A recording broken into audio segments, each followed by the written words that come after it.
Hey guys, you're joining us on the Fragcast once again. My name is Manny David. You can find me at CascadeScents on YouTube, joined by my co-host, Kristo. How's it going, brother? All right, man. Nice, nice. And today we have something that I kind of started on my channel. It is a fragrance frequently asked questions list in which I compiled a list of questions that I felt like I was seemingly always answering in the comment sections of my videos. So I decided to clear the air with a video of that compilation of questions and answers. And today it's all about Kristo answering that list of questions. Again, if you want to check out my answers, I'll leave them in the description below. But Kristo, are you ready for this list? Yeah, for sure. I like doing this kind of stuff. It's always kind of interesting. Alrighty, sounds good. So first question today is kind of simple one. What was your first ever fragrance purchase? Now, I've got kind of two sides to this one. When I was in early high school, I think probably grade 10, my mom, I think, like would take me to Sears, like the kind of mid-range department store, and buy me a bottle of cologne before school started every year. And I always ended up getting Hugo by Hugo Boss. And I can't really say that was my real first fragrance purchase, but that was like the first fragrance that I actually bought, that I picked and I chose. But I would say with my own cash, with my own decision, I kind of narrowed it down to two different things, because I remember getting these like little flyers thrown over the gate at our house in Jakarta in Indonesia, where I used to live. And this is probably going back 12 years ago now. And there was like this little flyer that we'd get with basically gray market or discounted fragrances. And you would literally just call them up. This is like before online shopping, at least in Indonesia. And you would just call them up and say, hey, I want this, and I live here. And they would literally just send some guy around on like a motorcycle, give you the fragrance, you'd pay the money. And it was either, I can't remember, I really can't remember, but it was either Dunhill Desire Blue or Lacoste Essential. Wow. Yeah, long time ago. And those are like definitely my two earliest that I bought myself. I can't honestly remember which came first, but it was definitely one of those two. Now, I don't have any experience myself with Dunhill Desire Blue, you said? Yeah. Definitely have experience with the standard Dunhill Desire, but Lacoste Essential, like, it's so pleasant, and it's just what everyone used to wear like in my first year of college. Oh, really? That's kind of like what I think of, just because like to me, like when I used to think of a frag that, you know, everyone's mom or something would buy them for like Christmas or their birthday, that would be amongst them. Okay. That's when I got my first bottle of Lacoste Essential. Oh, there you go. Yeah, I still have a soft spot for it. I mentioned Lacoste Essential Sport in at least another one or two of my videos. I don't know. I just kind of have a soft spot for it because it kind of takes me back to then. I think I've owned at least one more bottle of it since then. Desire Blue, I can't say I'm as much of a fan of it as I am today, you know, Essential.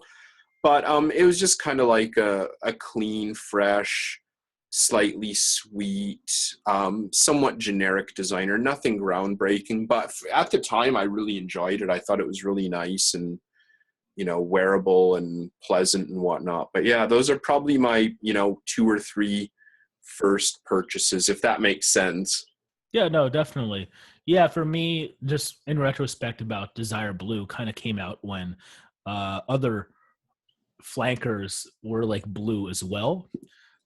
So I was like, yeah, seems pretty basic on paper. Can't say again because I've never tried it. Yeah. But for me as well, Lacoste Essential, definitely a soft spot in my heart. Yeah. Ran through 250 ml bottles like 6 years ago. So yeah, no, I'm still loving that one. Yeah. Alrighty, moving on. Question number 2.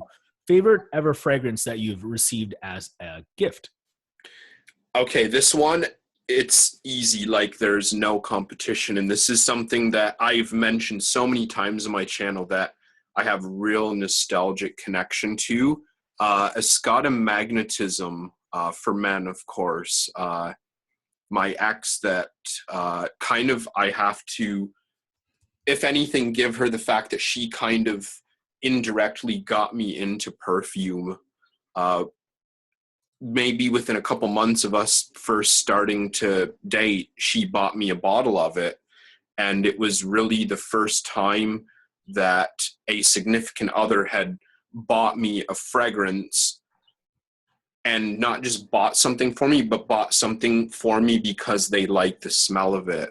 So it was really special because aside from that, it was when I first smelled it, I was like, wow, this is amazing. Like I was really, really impressed with it. And again, even today, and I would say even more than Lacoste Essential, like magnetism to me is just out of this world. I love it. I love it to death.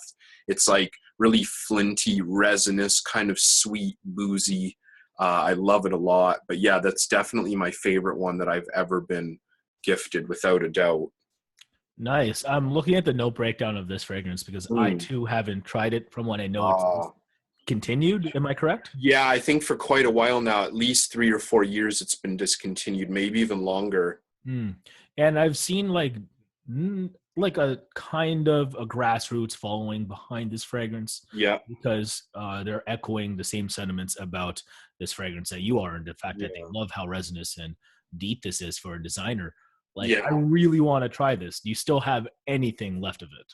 I have a bit of a decant here, but I think my 75% mil bottle is still in Indonesia, but I do definitely have enough to spare a couple sprays, if you know what I mean.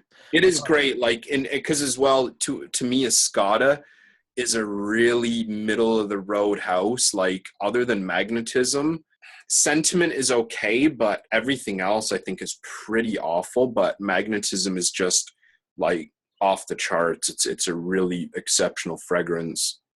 Alrighty. All right, moving on. Next question. The current amount of fragrances that you own, how many? Okay, now I kind of have to break this down again.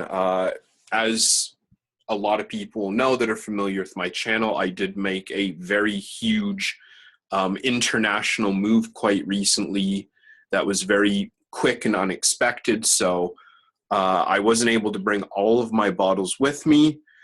I would say in Canada, where I am living now, I probably have about 100 between me and my wife. I'd say about 100, give or take, not including decants or samples or whatever.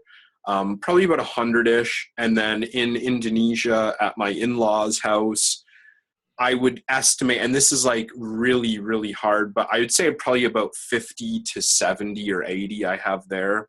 So I'd say overall maybe between 150, 180 or so.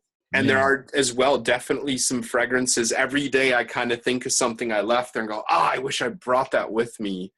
But yeah, so there's definitely some ones that I kind of had no choice but to leave behind that I really, really enjoy. Yeah, do you want to name like 3 or 4 of those that you may have craved lately that you have left in Indonesia? Yeah, actually, just very recently, I was thinking about Kerosene, actually 2 of his. I actually have one of the original signed Kerosene Root Elements from when he first launched his line. And I was thinking about that. I love it. It's just like really smoky, sour, really unique, really interesting. As well, his Fields of Rubus, which I also really miss, like kind of a sticky, jammy, sweet, fuzzy patchouli fragrance. I was thinking about a few of my top Libre d'Oranges, Delicious Closet Queen, Putain de Palaces. So yeah, there's just a couple of them, and there's so many more that I left behind, but I just couldn't really bring them over. Nice. Shout out to Kerosene though. Like, imagine if he still made videos. Oh, wow. Yeah. And you know what? He's kind of one of the guys that helped me set my benchmark when I first started reviewing before he was even connected to his own fragrance house. I really liked his videos, and I just thought he was really cool and down to earth. There was nothing bro-ish about him. He was just a really normal guy.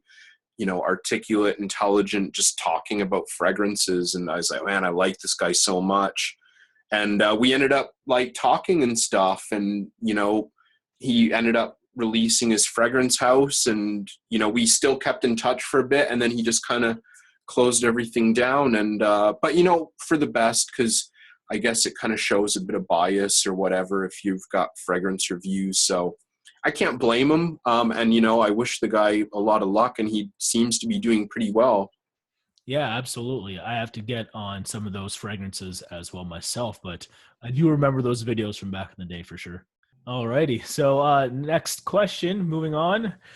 Number 4, most expensive and the most inexpensive fragrances that you own.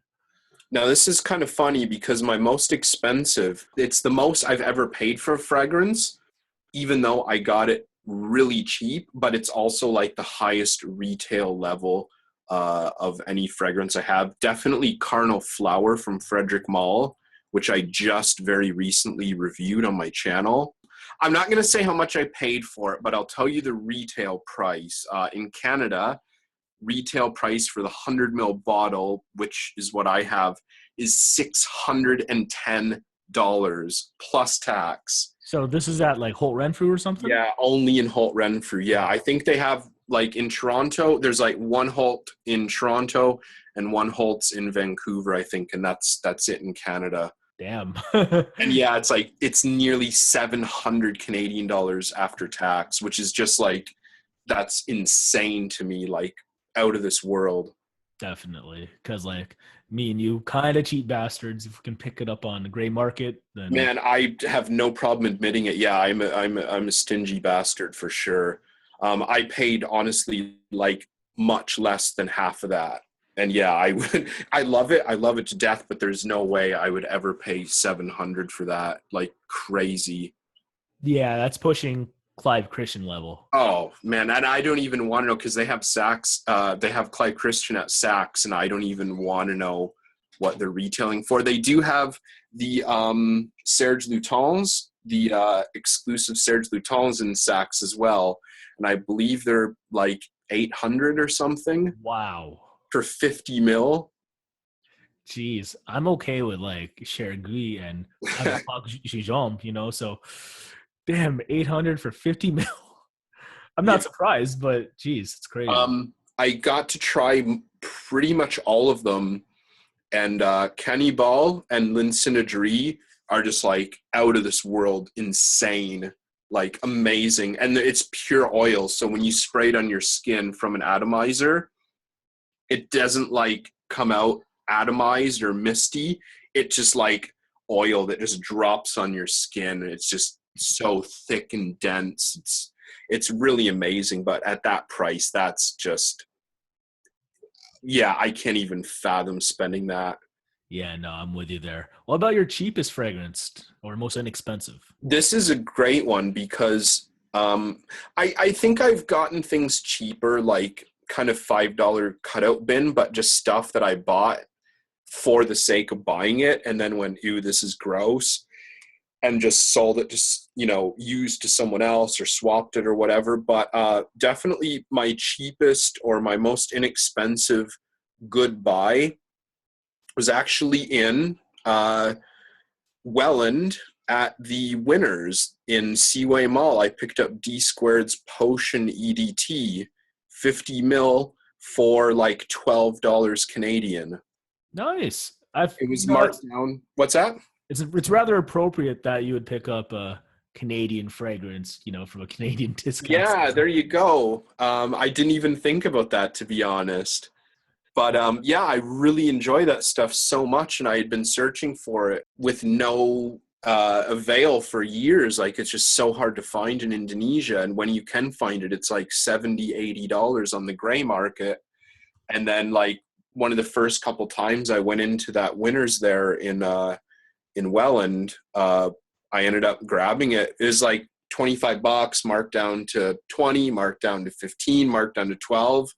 And I was like, yeah, I got to get that. There's no way I can pass that up. Nice. Now that's probably, I was going to say that's a really good find because it's very good. I'm trying to think of like the quality finds that I've found at like these Winners or Marshalls type stores, and Yeah. they're very minuscule. I got Declaration Low by Cartier at the local Winners in my All city. right. So that one was all right, but can't think of anything else outside of it. Yeah, that's not a bad one. The Declaration Low. Yeah, the Winners by I guess it's actually Marshalls by my house, but they're the same company. But I bought a few fragrances there, but nothing that cheap that I really like that much. Most of them I just ended up selling or swapping right away. Oh, fair enough. Yeah. Yeah. All right. Moving on. Next question. Question number 5. Favorite fragrance blind buy and your least favorite fragrance blind buy. Okay, now I gotta start this out by saying I have done a lot of blind buying in my time, like just insane amounts. Like I would literally say I've bought hundreds of fragrances blindly. So I have quite a few for both, but there's a couple that do really stand out. Uh, I would say my best blind buy, and this is kind of the same, like I was mentioning with the Dunhill Desire and the Lacoste Essential, kind of the same era from the same catalog, the same company or group. This one was later than Essential and Desire, but I ended up buying Gucci Pour Homme 1, like the classic, iconic, big brown huge bottle with the big beefy cap on it. I ended up buying that, and that was something that just really, really stunned me, really blew me away. Imagine. Yeah, I remember wearing it in Indonesia, and I was like, wow, this is just totally like nothing I've ever smelled. And I brought it back to Canada, and I remember wearing it to the pub, with my friends in the middle of the winter, like December, January, and everybody liked it and stuff. So yeah, I would say at that time in that place, I would say that is probably my best blind buy, because I just kind of got it because I really liked the bottle and the box. It looked really cool, and I got it. I was like, wow, this is amazing. Yeah, for sure. One of the premier discontinued fragrances that most people would want to pursue if they could. And that is one of the few that I really think deserves the attention, because a lot of people just kind of idolize discontinued scents for the sake that they're discontinued. But that one definitely deserves it. I would definitely agree. Yeah. Now, my least, this is kind of funny. I've mentioned this a couple times in my channel. This was actually the first fragrance I ever sold after I bought it. So kind of like the first 2 years of my fragrance collecting, I like rabidly would not sell anything. I would make friends decants or samples or whatever, but I would not sell anything. And just based on kind of YouTube hype, Fragrantica hype, I bought blindly Hugo Boss's Boss Bottled. Oh. I couldn't stand it. I hated it so much. I thought it was really cheap smelling. I thought the packaging was really cheap. And it was literally the first bottle that I bought that I then went on to sell. Because at that time, like, I was all about collecting. I had maybe 50, 60 bottles or whatever, and I wouldn't sell anything. But yeah, I got that. I was like, I can't even wear this. I didn't like it at all. So yeah, that's probably my worst. There's things that I've spent a lot of money on that ended up being really big flops. But just in terms of like just how much I disliked it, yeah, I'd say Boss Bottled. Yeah, I kind of have a hate-hate relationship with Boss Bottled. I hate. Yeah, because like it's not something I was thoroughly impressed with. Mm-hmm. But it's not even the scent that kind of bugs me with Boss Bottled. It's when I think of Boss Bottled, I think of it's just the most bro scent for me. Yeah, see, I think maybe like here it's so well known and everybody wears it. It's such a college, high school frat boy scent. In Indonesia, it's just really unheard of. It's quite an obscure fragrance. It doesn't really get much talking about. So maybe that's why I didn't really have those kind of connections with it. But yeah, sure, I can totally see what you mean, because it is kind of juvenile. It's cheap, it's easy to find, it's really sweet, it's really potent, and yeah, I think that kind of has the bro formula all around it. Yeah, because when I think of like bros, when it comes to I like fragrances, bro, like those type of guys. I automatically think that their daytime scent is something along the lines of Boss Bottled, and then their nighttime scent is like 1 million if they had it or something. I was just gonna say 1 million. Yeah, for sure, man. The Lamals, that kind of shit. But Yeah, it is what it is. yeah. All right, moving on to the next question. Which fragrances are currently in your shopping cart or wish list? This one is so hard to narrow it down. So I picked the best of the best. I've been really into Guerlain. My man Eugene, he's like the biggest Guerlain fanboy I know, and he's kind of got me into the Guerlain boutique, trying some awesome things. So actually, my first one I've been aware of for years, and it's just recently my kind of love affair has been rekindled. Derby, I think, is like just the epitome of classic, classy, masculine perfume. It's just amazing. Like, if you told me to pick a scent for like a really classy, sophisticated, like 60-year-old millionaire, it would be Derby, like without even hesitating. Another one from Guerlain, Rose Nacree. It's just this outrageous barbecued meat, patchouli, rose, dry, arid, just out of this world. I'd really never smelled anything like it until I tried that maybe about 8 months ago or so, and it just like blew me away. I was just mesmerized by it, but it's really expensive, as is Derby as well, but at least Derby's a little bit bigger of a bottle. Yeah, I'm just wondering, is it 100 mil? Derby comes standard 100 mil, and Rose Nacree comes standard 75 mil. Thought so. But Nacree is a extrait or parfum. I think it's actually a what do you call it? An oil-based fragrance, because it's for the Middle Eastern market, where they often will avoid alcohol, which is generally the base for your standard EDT, EDP, or whatever. But yeah, so it's meant to be sans alcohol. But yeah, so Nacree, even though it's smaller bottle, it's actually more expensive, but it does have a higher concentration. Definitely more potent for sure. Yeah, it's nuts. Yeah, there's actually a funny video of me on Eugene's Facebook of me spraying about 30 sprays of Rose Nacree at the Guerlain boutique. Yeah, and everyone was just kind of looking at the sales assistants were loving it. They were just howling at us. They're really great there. I love them at the Guerlain boutique. There it is. Shout out to the Guerlain boutique, which I have to hit up ASAP. And of course, the Guerlain Don, You Smells Good. That's Eugene again. Definitely. Which you'll definitely hear him on the show again for sure. Yeah. All right. Next question. Current signature scent, if you have one or had to pick. Okay, now I've kind of gone through different phases with signatures. In my early collecting days, like, okay, in high school, my signature scent was the Hugo Boss. Yeah, and it's just kind of like I wore it because most of the jocks and bros when I went to high school were wearing Tommy Hilfiger and Ralph Lauren. So it's like, I don't really want to associate with them, so I'm going to go for, this Hugo Boss one. In my early collecting days, I would probably say one of my earlier blind buys as well, when I first actually started collecting, was Paco Rabanne's Black XS. I would consider it to be my first bottle from my collection. And it just it was another one of those times where I just went like, wow, that is amazing. I've never smelled anything like it.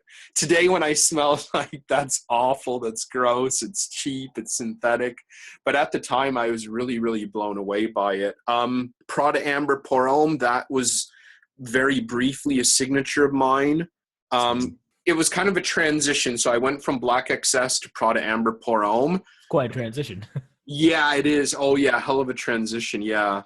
Because I just remember trying Amber Pour Homme and just like, wow, this is, another one of those moments where you just go, wow, this is amazing. Went from there to Narciso for him. And since then, I haven't really assigned a signature fragrances. There's definitely things I can kind of connect to or relate to, but I would say as of now, I actually don't really have signature fragrances. I kind of have maybe 10 things that I wear a lot, but in terms of a signature scent, I don't really have one anymore. Alrighty. Because if I had to pick a signature scent for you, or the one that I would associate with you, it's definitely Mhm. Narciso Rodriguez for him. Yeah, I think that's kind of what got me a lot of attention, in the fragrance community, Facebook, YouTube. And, I still absolutely love the stuff to death. There's no faults I can pick up on it today that I couldn't pick up on it, 4 years ago when I first started talking about it.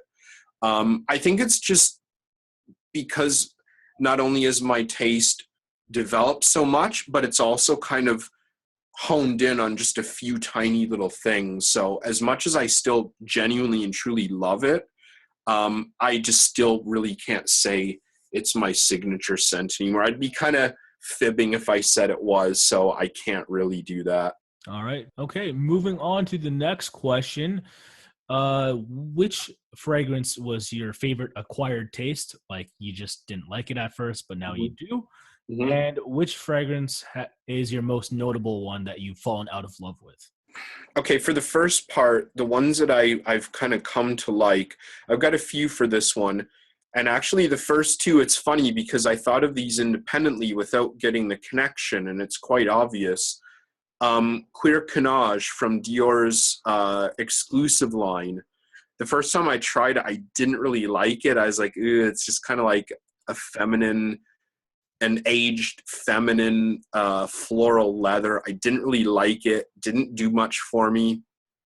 And even before that, Serge Lutens Queer Mauresque. It was on my top 10 I'm dying to try, and I finally got to try it, and it was almost exactly the same reaction. I was like, you know what, this is kind of like a dated floral leather, kind of like grandma smelling. It wasn't horrible, but I didn't really like it. And both of those, just kind of in the last few months, I've retried again and just gone like, wow, this is amazing. My taste in leather has changed a lot. So back when I was really interested in Queer Mauresque and Queer Canage, I was looking for more loud, heavy, abrasive leathers. And now my kind of taste is toned down a bit. So those are like totally right up my alley. I was gonna say because Queer Canage is definitely not abrasive in like the Tuscan leather type way at all. No, it's very, very beautifully smooth. But yeah, like that's what I was looking for because I tried a few things. I was on this like ultimate leather journey, and I was just like having really bad luck. And I still honestly today can't say I have a leather that really to me is like a perfect 10 or whatever. But yeah, at the time when I first tried them, I was looking for something like macho, masculine, abrasive, loud, and yeah, Queer Canage, Queer Mauresque just weren't that, even though today I can say I really, truly do enjoy them a lot. Yeah, because I was well, not I was. I am a fan of Queer Canage. Mm-hmm. Uh, Probably my favorite like florally leather that like just comes to mind. Like that one would be for sure.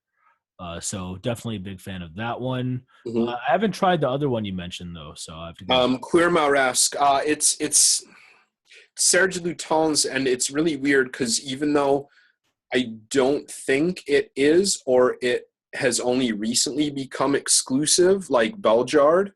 It was really never that easy to find. I don't think it was readily available in the North American markets. Um, it's just like this really beautiful aldehydic, leathery, myrrh-based fragrance. Very, very classic, very classy as well. Definitely a smooth, floral leather fragrance. But yeah, I think there are actually some similarities between the two that is kind of interesting because those are the kind of things that popped into my mind when I was writing up, some quick references for those questions. Yeah. Oh, alrighty. Okay. Next question. If you could only pick one, what Mhm. is your favorite fragrance ever? Ha. And I know I'm putting you on the spot with this. You're probably going to pick 3, 4, or 5. And if you do, that's okay.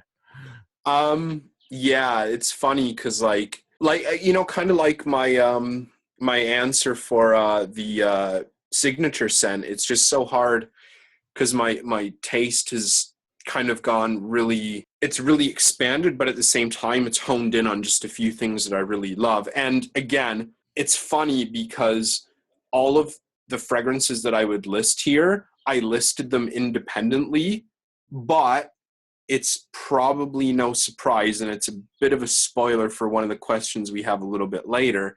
But all the questions that I came up with that are I would nominate as my favorite. Well, you can pick up the connection here.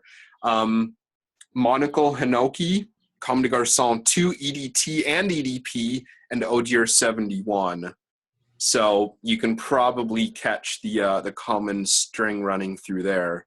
There it is. But yeah, I don't know. It's just, to me, it's like 2 EDT and EDP, I think, are just all round. You can wear them all year. They shine more in the warmer weather, in the cooler weather, sorry. But like Hinoki is like fall to a T. Odier 71 is spring to a T. So it's like with those 4 right there, I could just wear those all year forever and not even, ask for anything else. Fair enough.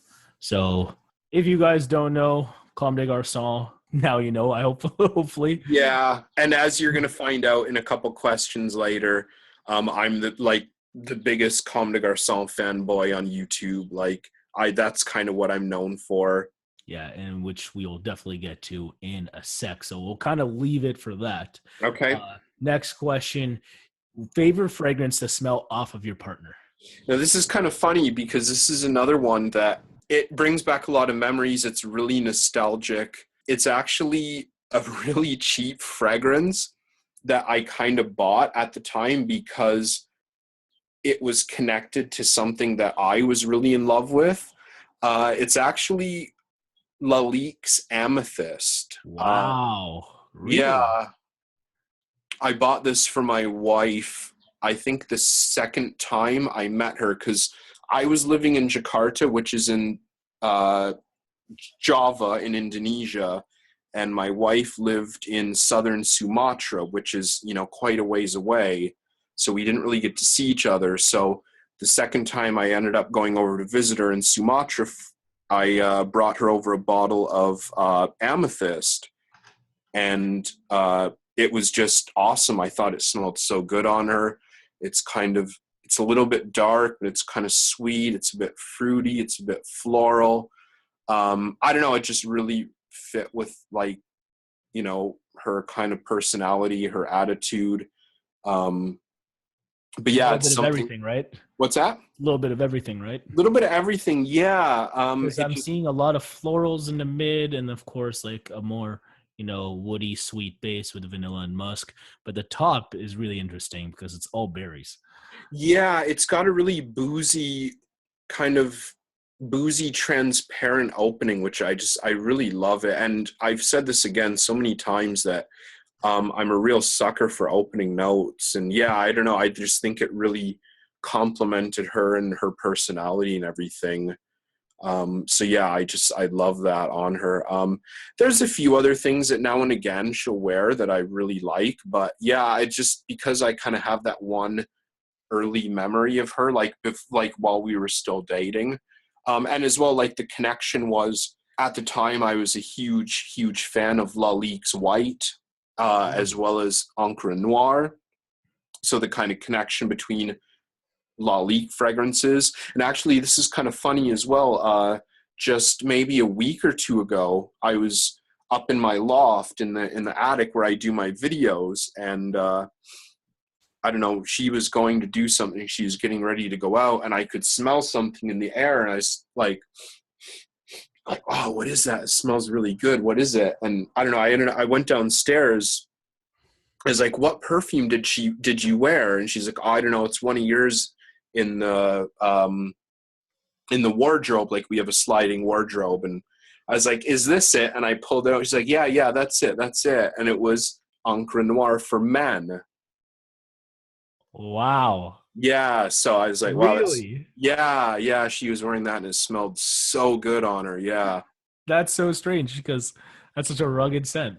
Yeah. I'd always kind of seen it as a very masculine, very like kind of elderly, wealthy, sophisticated gentleman kind of fragrance, but now she was wearing it and it smelled so good. Like, because I kind of could smell it in the attic, but I was like, there's no way she would wear that because she is usually drawn to like kind of feminine, fruity, floral fragrances. And I was like, I definitely knew it was something that I've never smelled her spray before. So yeah, I went down and investigated, and that was what it was. Good Lord. Yeah. Yeah, because like it's just one of the scents that I would least expect, my partner to take. Exactly, yeah. And as well, the funny thing is I actually bought her a bottle of Lalique Porel, I believe it's called. And I didn't really think it was that great. It was okay, but I really didn't think it was an exceptional fragrance. And she didn't really wear it that much either. But yeah, so the Encre Noire for Men, she ended up wearing, and I liked it quite a lot on her. I thought you were gonna say that you bought her a bottle as well. Oh, no. I thought you were gonna say that for real, but hey, it is what it is. There Like you if it go. is pretty good on her and her skin chemistry, then Yeah, hey, that's awesome. fair enough. Nice. All right. Next up, which notes would your ideal fragrance contain? Okay, this is a good one. I like this because this is something I've actually done on my channel before, like my top 10 notes and stuff that I actually do want to reprise, even though I'm kind of getting away from top 10 lists, but this is something I haven't done for so long. In no particular order, you can kind of tell as well where they would fall, like in the mid or opening mid or base or whatever, but definitely if I were to make my ideal scent, and it would work, I would put in some cypress, incense, kind of like resinous, oily, gothic church incense, I love it already. some aldehydes, cedar, and some black pepper. Wow, you got a little bit of everything there. As far Yeah.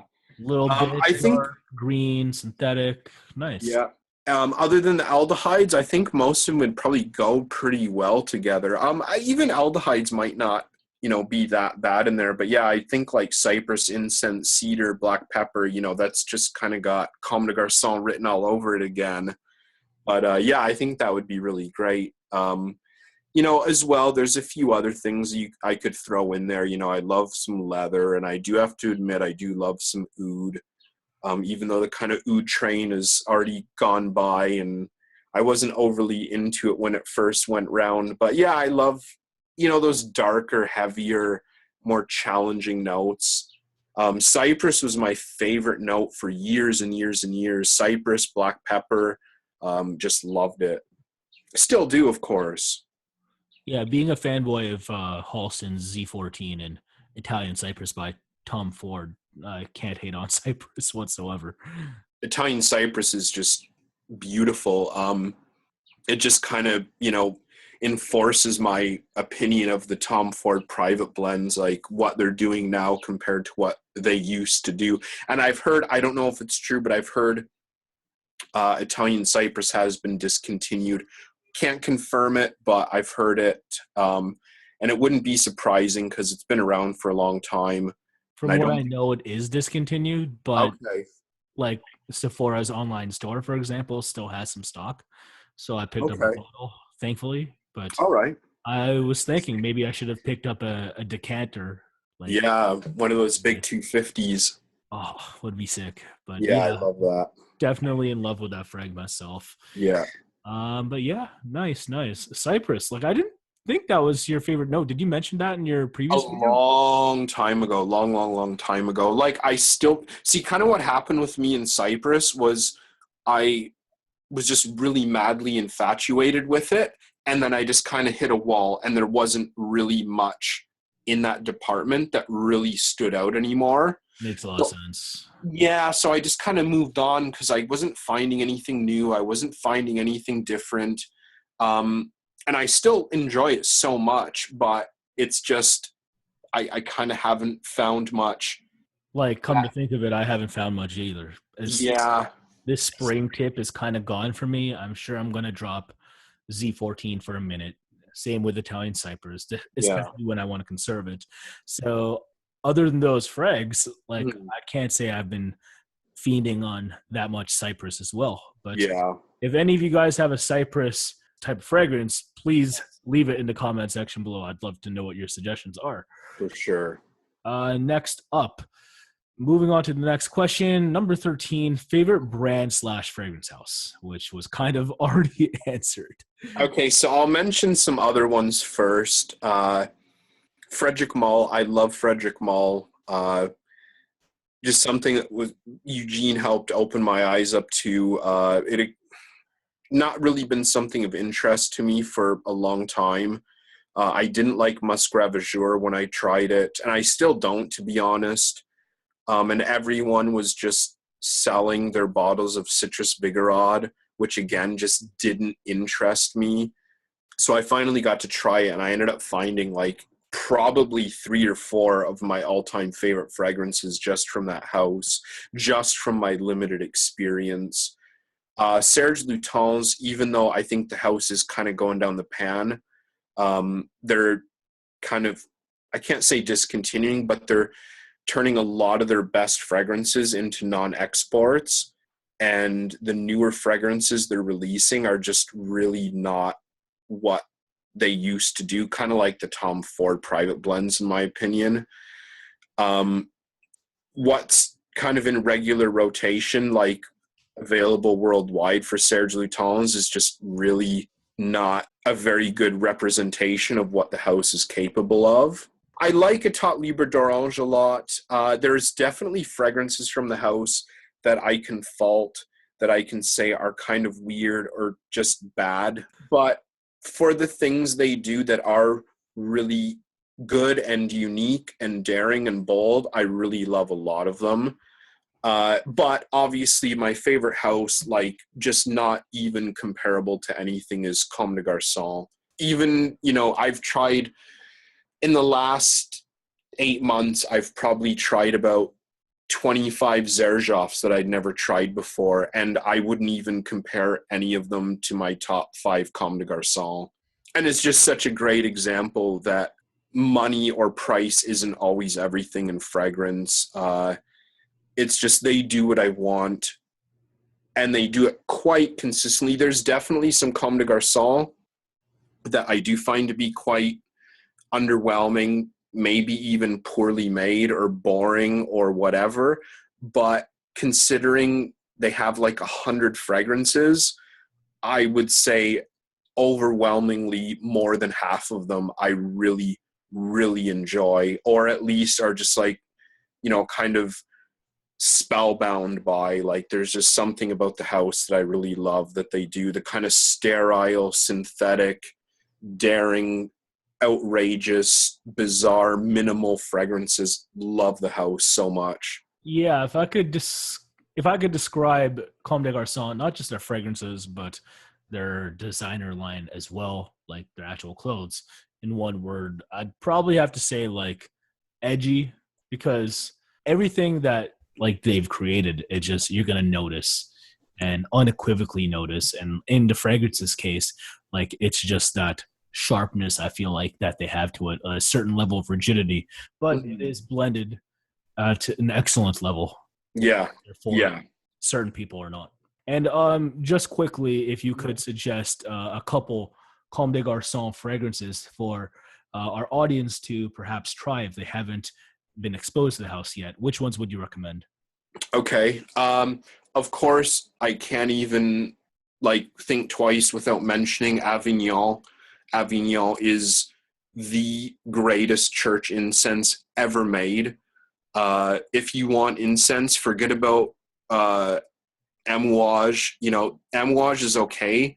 To me, it's just like they do things really well, but to me, it's just kind of perfume by numbers. It ends up being kind of the same thing, but just slightly changed. And their newer fragrances, kind of like Interlude and everything after, I find to be quite soulless and uninteresting.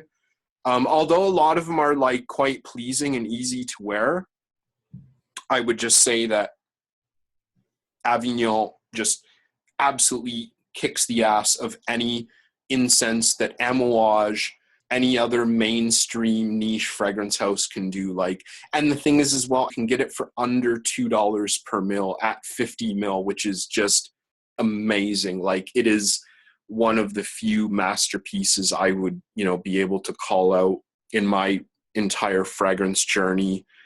Oh Dear 71, I can't say enough about that. I think it's just amazing, unique, it's different, it's avant-garde. Even though Avignon may be kind of like a real true churchy incense, something like Oh Dear 71 to me is just so avant-garde and cutting edge and so unlike anything that's really being done in niche perfume. The Luxe series, if you're lucky enough to find the Luxe EDPs, Luxe Champaka, I would probably go ahead and say is the greatest white floral fragrance ever made. It's just so bold and daring and just so lush and extravagant and exotic. But it's like 45 mil used to retail for about 300 US dollars. But it's discontinued now, so it's like even more difficult to find and that much more expensive. Alrighty. And if you can recommend one more. One more, you know what? Wonderwood. I'm really into my kind of macho, masculine lumberjack scents. And it's like when I smell Wonderwood, it just smells like I've been out in like the boreal Canadian forest cutting down trees all day. And I just come back in smelling like a macho beefcake with a big beard and a toque on. Yeah, I love Wonderwood so much. It's just so macho. It's just all balls kind of thing. I'm a fan of that scent as well. I'm trying to think because, like, where on earth would Ray Kawakubo, CEO of CDG, find the inspiration to make something like that? Because, like, again, like, despite Comme des Garçons being, edgy, but I feel like they're so, like, metropolitan, and, like, that scent is just so out there for me in comparison to them, because I do think of a brawny type dude when I smell Wonderwood. It's just like, how could this come from Comme des Garçons? But it did, and it's a great scent. Yeah, that's true. Yeah, it is kind of like a precursor to like the lumbersexual, which is just such a passing fad. Like, it's just like so boring and mundane and middle of the road. It's like, guys that are, trying to look like macho lumberjacks or whatever that can't change their tire on their car or whatever. Man, that's such a epidemic in Southern Ontario, Canada. Like, I can't stand it, but it's a fact. But yeah, that's what, Wonderwood to me is the antithesis of them. Like, this is like a big brawny masculine dude that's got like a double-edged axe over his shoulder, that's been out, cutting wood all day. Yeah, I love it. I think it's phenomenal, Wonderwood. Nice. Okay, so next question, moving on. Favorite nose/perfumer? Okay, now again, I've got a couple here. I have to admit, I don't idolize perfumers as much as some of the other YouTube guys do. I tend to more lean towards the house in general than the perfumer, which, may be a bit detrimental to myself. But to me, the thing is, a lot of perfumers, even like the people that are regarded as the best perfumers in the world, they've made a lot of garbage, right? Absolutely. And that's why I'm with you on the house thing, believe it or not, because you're commissioned to make a frag for the houses to fit their, mood or to be an embodiment of them. So more often than not, I feel like these idolized perfumers have turned out like 60% garbage. So what's wrong with liking a house? Like, I guess CDG in your case. Yeah. And that's it. A lot of these guys and girls just end up getting these big, huge checks written to them to make something that's like really pleasing and mass appealing. And, they do it because that's what they're doing, So like someone I might mention would be like Francis Courdian. His own private house I love. There's a lot of really great scents. He still managed to stay independent, which is kind of admirable when all of these bigger niche houses or mid-range to higher niche houses are selling out left and right. But, you know, he just did Mr. Burberry, and I got to try that with you for the first time. I was like, wow, this is junk. Like, someone who's done, in my opinion, some of the best fragrances ever in the niche world, Lumiere Noir, His Aqua own Universally. Forte, and the other one, the Oud line, is rather nice as well. Yeah, there's a few from the Oud line that are just absolutely out of this world. Yeah. In So, yeah. comparison to like Mr. Burberry, of course, Yeah. as a designer, I get that, but like he's made some nice designers in the past. Like Lamal was pretty cutting edge for its time. Oh, totally. And he did Narciso for him, of course, as well. But yeah, you know, that's it. That's just the kind of thing. I can't really say there's any that are my favorite. Now, I've quickly got a few here. I'll just mention them. Bertrand Duchaufour. Now, he's Love done a him. few things for Aqua de Parma, and I'm not huge on that house, to be honest. Not at But all. he's done some of my favorite Comme des Garçons fragrances. Sequoia, Avignon, like I just mentioned, one of the greatest fragrances ever made.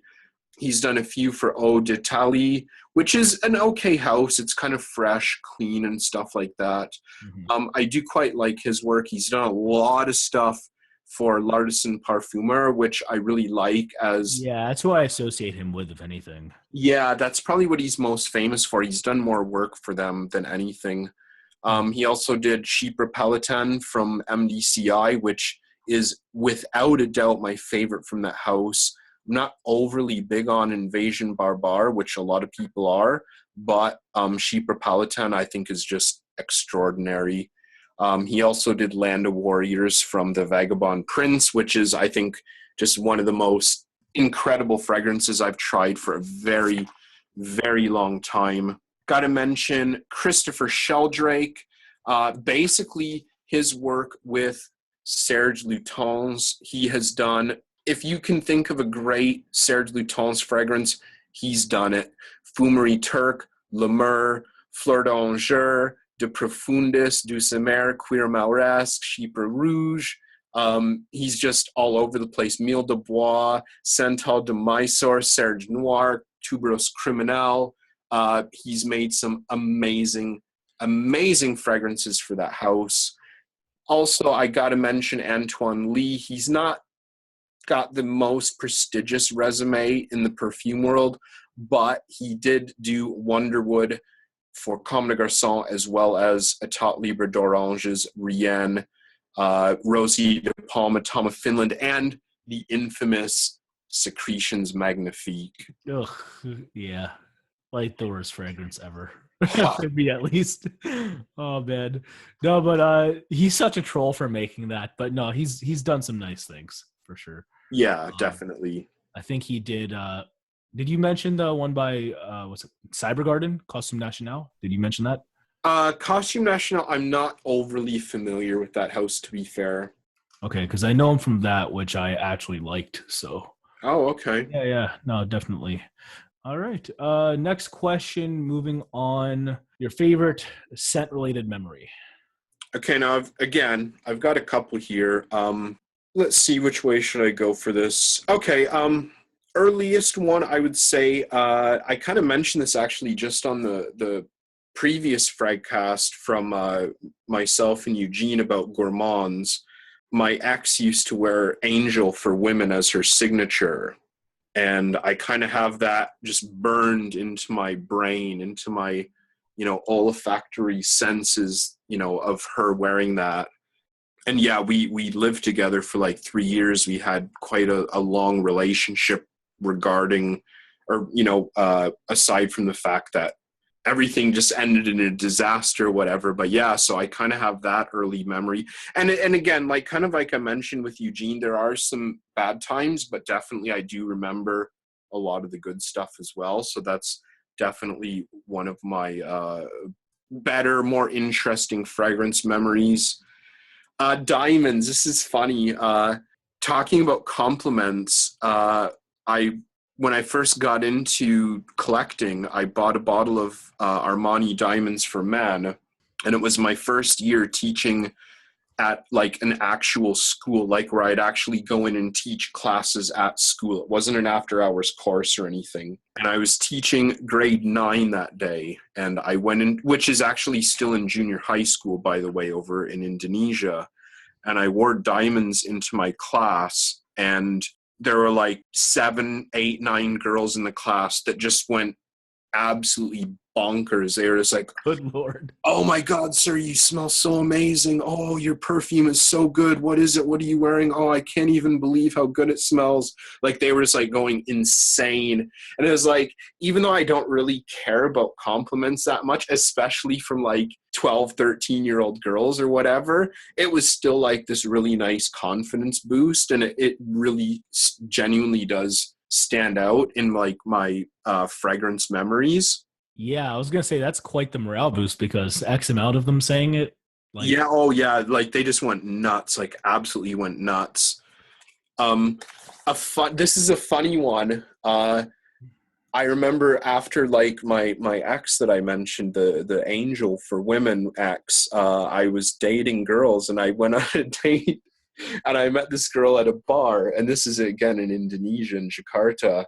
I was sitting down before her, and she came in. As soon as she sat down, I was like, "Oh, I like your perfume. Are you wearing Carolina Herrera 212, like for women?" And she's like, no, it's Angel. And I just went, I was like, no, that's Carolina Herrera 212. I know it. She's like, "Yeah, you're right."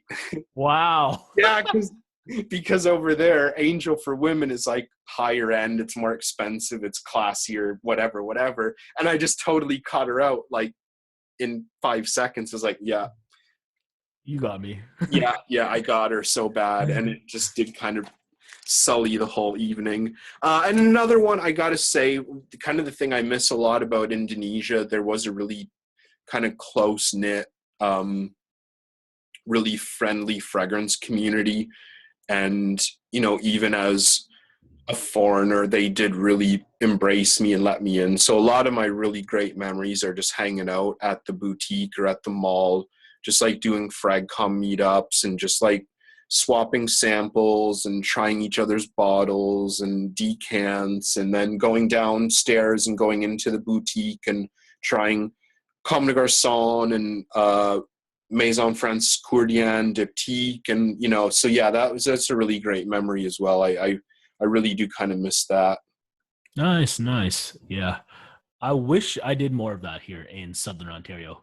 Like I am fairly new at this active fragcom thing, but like I have maybe like 2 or 3 friends that I'll discuss fragrances with in real life in the city I live in. Yeah. Other than that, as far as myself, yourself, Chad, Mark, like we gotta get together more often for this kind of shit. Yeah. You know, I guess that's the kind of thing because, you know, Canada, Ontario, Southern Ontario, it's such a massive place, right? It's still big, yeah. It's so big, yeah. So it's just, even in Hamilton, Hamilton's like 500,000 people, and I've still not found anyone from here that is into the hobby. But like, yeah, in Indonesia, man, there were like 20, 30 people that were like semi-regular members of the fragrance community. At least they're somewhat active. No, that's good. That's good. Yeah. Nice. All right. Next question. What is your goal on this YouTube fragrance journey, if you have one?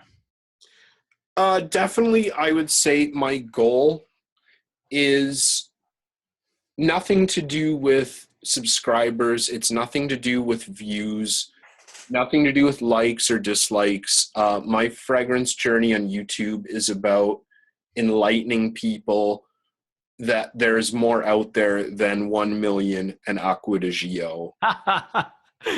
No, that's good. Because to me, and I mean this in like the most sincere way possible, as cliched as it sounds, when I get someone commenting on a video that says, "Wow, I can't believe how good this smells. I've never tried this before. Thank you for introducing me to this." That to me just like is why I do this, and I love it. Just even in my early days when I was reviewing almost all designer fragrances, I was still reviewing, kind of off the map. I was reviewing Trussardi and Canali and, lesser known fragrances from Paco Rabanne or, whatever house. Like, that's kind of what I've always been about. And it's not like there's anything wrong fundamentally with mainstream fragrances, but I just want people to know that there's just more to fragrance than that. If you're watching YouTube reviews and your favorite fragrance reviewer is just, or, a lifestyle blogger, vlogger, whatever, is just pulling out 20 bottles from their Sephora haul, it's like there's so much more to their world than that. There's just way more. So yeah, that's kind of what I'm all about. That's what my journey is. I really don't have numbers or goals or figures that I'm expecting. I just want people to open their minds and realize there's something better out there than drugstore perfume or perfume that you can buy at Sears or the Bay or whatever. That's basically it. That's really altruistic of you as well, because again, like, nothing numbers based, just you care about the fact that, like, you may or may not like something outside of your standard Shoppers Drug Mart drugstore fragrance, because there is a lot out there, and Yeah. it's just unfair to yourself if you are somewhat interested in fragrances to just box yourself into, well, quote unquote, what's hot. And you might as well do yourself a favor and try something else. Give it a shot at least, because if you don't like it, you can always wash it off, or maybe you can learn to like it. So no, I like that. That's good. I couldn't agree more. If you consider yourself even a beginner in fragrances, just go in and find out what you like. Get advice from your favorite YouTube reviewers, Fragrantica base notes, Now Smell This reviewers, whatever, but just be true to yourself and go for what you like. Don't fake it to impress other people or to follow the crowd, because there's so much more out there that a lot of people just totally overlook because it's not cool or popular or whatever. That's my advice. Nice. That's my whole goal for the YouTube scene. Perfect. That kind of ties into the second last question here. Mm-hmm. What's the best advice that you can offer to any startup YouTube fragrance vlogger? Yeah, definitely, without a doubt, stick to it. YouTube, especially in the last couple of years, has become really competitive. It's kind of turning into like who can hype something up before anyone else kind of thing. And I think a lot of the newer reviewers that come out, they see their favorite reviewers with 2,000, 4,000, 5, 10, 20,000 subscribers, and they just go, I want 20,000 subscribers, and I'm going to get that in a couple months. And they do reviews, and they get a couple hundred subs, and they get kind of put off, they get deterred, and they don't want to do it anymore. And you gotta stick it out. You got to be yourself. You got to be honest, and you got to review what you like. I don't think you should try to fit in. I don't think you should if you're just going to review the same thing everyone else has reviewed, you might get subs, but you're not going to get a following, if that makes sense. And, kind of tying into the next question, I really love my subscribers and stuff. But yeah, I'd say you got to stick to it. It takes a long time. Be honest, be original, review what you think, what you find. Don't just copy what everyone else says, for sure. Yeah, you know what? Just to expand on that, if you like a lot of basic fragrances and that's you, then more power to you. Do what you want to do. Totally. Yeah. And I'm again, it's just my whole personal philosophy of thinking, to each their own. If that's what you're into, go for it. But at least kind of give your own take on it. If you love the Aventuses and Sauvages and the 1 millions, you know what?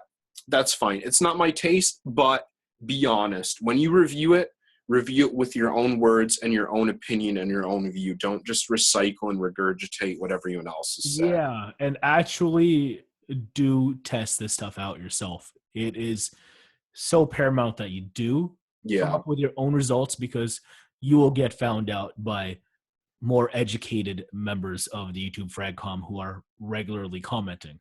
Like, I feel like that is the case.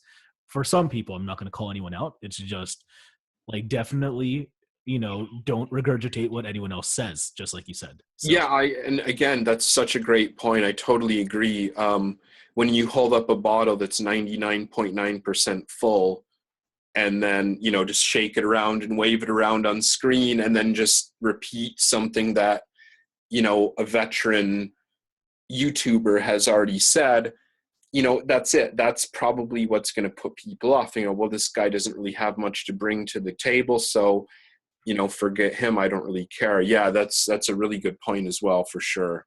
Yeah, no, absolutely. And another kind of point I'd like to furthermore drive home as well is that when you say be original, that for me is primarily it.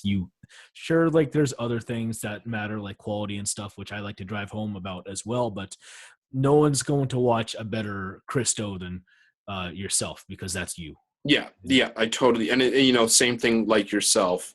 You are who you are, and if you have to rely on emulating or impersonating someone else, then that's not you, and they might as well just subscribe to someone else. The original who is better at that, absolutely. Yeah, The I most totally agree. expensive thing besides these fragrances or other services in life is time, and Yeah, you don't want to waste anyone else's time. So for sure. be yourself, be genuine.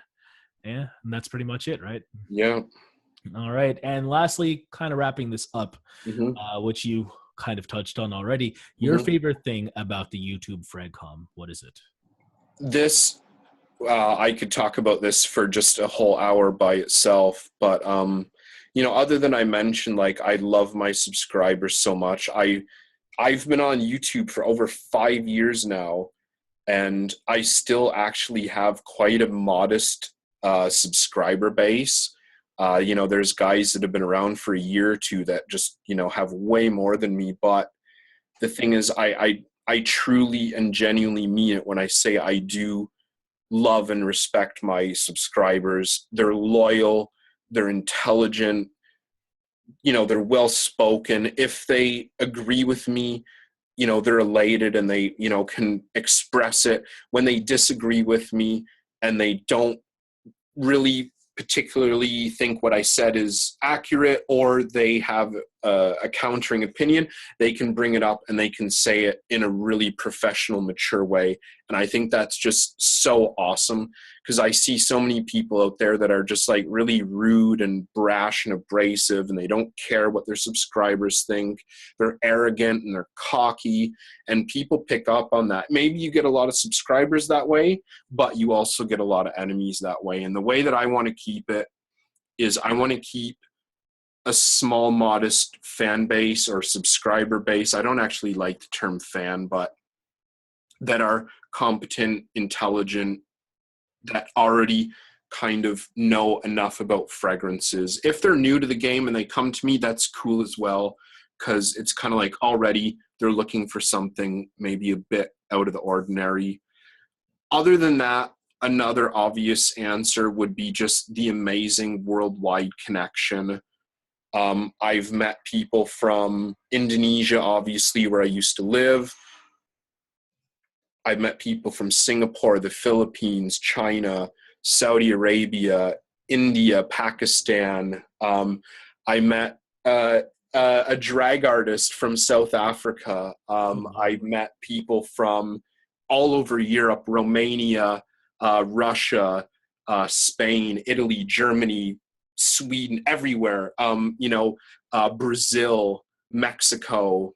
I just love it. I think that's just so cool that there's people all around the world that are tuning in and semi-regularly watching and listening to what I have to say. It's just such a kind of heartwarming experience. And there's so many people that are just so genuine so friendly. You know, they send you samples, and then you send other people samples, and it's just this really great, you know, cycle that just goes around and around. Absolutely. I'm consistently over the moon by taking a look at where everyone's from. Like not too long ago, I looked at my YouTube metrics just to see the percentage of which Canadians actually watch my video, for example, Hmm. Americans. And then more than half of my viewership is outside of North America. And Really? yeah, I feel like that's the case with some other people I've spoke with as well, because, you know, we all speak fragrance at the end of the day. Hmm. And you know, my interests in fragrances and Hmm. your interests could resonate with more people outside of North America, especially Yeah. for you, I would say, because of how out there it is compared to, I would say, our more conservative minded fragrance user in Hmm. North America. So Sure. I think that's really cool, that, you know, we all are about this lifestyle, because I Yeah. think that's what it is. Yeah, it's really cool. Yeah, and you know, even outside of YouTube, doing fragrance splits, I would usually host splits in Mark's group, Fragrance Guru Nation, because it just has such a huge penetration rate, of course. And I ended up splitting fragrances. There was a woman in Macedonia I sent decants to. It was like, you know, just like someone in Macedonia is getting in touch with me to split like fragrance from the different company. Is just like, it's so cool. And she was so friendly, and she was so appreciative, because so few people will ship outside of, you know, if you're in Europe, you only ship inside Europe or the EU. If you're in America, you only ship inside of America. And it's just, it's so cool. There's so many people out there that are just truly passionate and, you know, appreciative of anything that you can do. I think it's fantastic. Absolutely. Now, I don't think we can end on a more positive note, so we're just going to leave it at that today. But I'd like to thank you guys for tuning in again, of course, to the Fragcast. Kristo, do you have anything to add on that note? Wow. We've got into a lot Sorry. of stuff here. Yeah, you know, I just want to reiterate, you know, how much I do truly, genuinely love the Fragcomm, most aspects of it at least, and, you know, my subscribers, my fan base. Yeah, I love it, and that's really, truly what keeps me going. When someone comes out and says, you introduced me to this and I love it, that just makes my entire fragrance journey worth it. Yeah, because at the end of the day, that is kind of your goal as far as your channel's concerned, right? Without a doubt, yeah. So there it is again. If you guys want to find us, I'll leave some links below. Of course, my name's Manny David, CascadeScents, and Kristo at BetawiBlood on YouTube. And if you guys would like, follow us on Twitter at The Fragcast, and find us on Facebook at The Fragcast as well. And hopefully we see you next time for another episode. So thanks again for tuning in, guys. Really appreciate it, and we'll see you later.